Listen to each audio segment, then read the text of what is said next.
Hello बच्चों, let's question magnetic flux in circular coil resistance 10 ohm changes with the time as shown in the figure। मैं से column तो देखो कि बच्चों यहाँ से देखेंगे अगर अपन तो फाई जो है वो चेंज हो रहा है। यहाँ से हम जानते हैं रो जो इंड्यूस होता है वो होता है d phi by d T.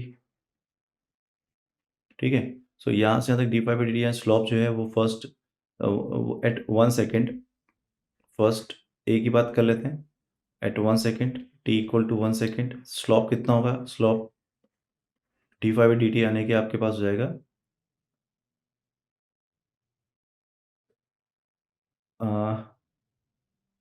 Induce current. Slope हो गया आपके पास, यानी कि आपको देखें तो फ्लक्स बढ़ रहा है। स्लॉप पॉजिटिव, मैग्नेटिक फील्ड बढ़ रहा है। कौन सा वाला? क्रॉस वाला। कौन आएगा करंट रोकने के लिए? तो एंटी क्लॉकवाइज करंट आएगी इसके अंदर, क्योंकि डॉट लाना है एंटी क्लॉकवाइज। तो ए का जो हो जाएगा हमारे पास ए का अगर मैच करें अपन यहाँ पर एंटी क्लॉकवाइज क्यों मैच कर रहा है। और अगर वैल्यू को कैलकुलेट करें तो कितना होगा ये? अगर हम ये कैलकुलेट करें कि करंट कितनी होगी तो स्लॉप कितना हो गया? ये इंड्यूस ईएमएफ हो गया, रो induce, and that is equal to what? 10/2 5। तो करंट कितनी जाएगी?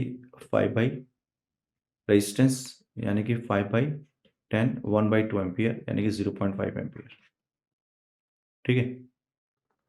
अब बात करते हैं अपन किसके लिए? सेकंड के लिए, यानी कि बी के लिए। सेकंड के लिए बी के लिए क्या बात कर रहे हैं अपन?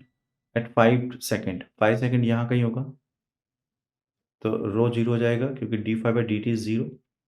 तो रो जीरो हो गया, तो इसका मतलब इंड्यूस ईएमएफ हो गया आपका जीरो, करंट भी जीरो हो जाएगी। तो बी का मैच कर जाएगा हमारे पास आर। थर्ड देखो, सी एट 9 सेकेंड। 9 सेकेंड कहाँ होगा? यहाँ पर कहीं होगा।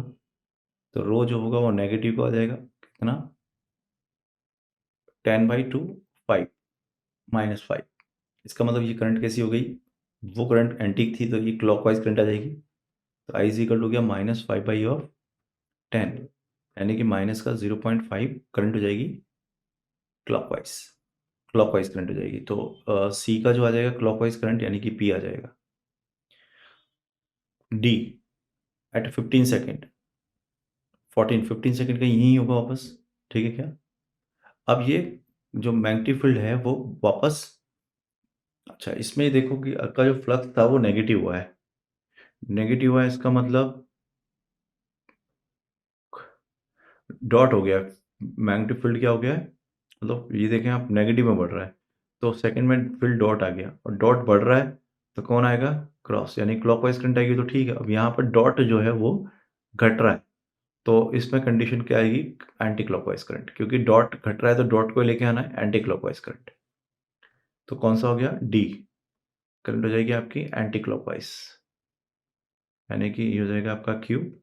और 2 एम्पियर तो अभी भी नहीं आएगा, क्योंकि यहाँ से यहाँ तक देखेंगे अगर अपन तो ये कितना है?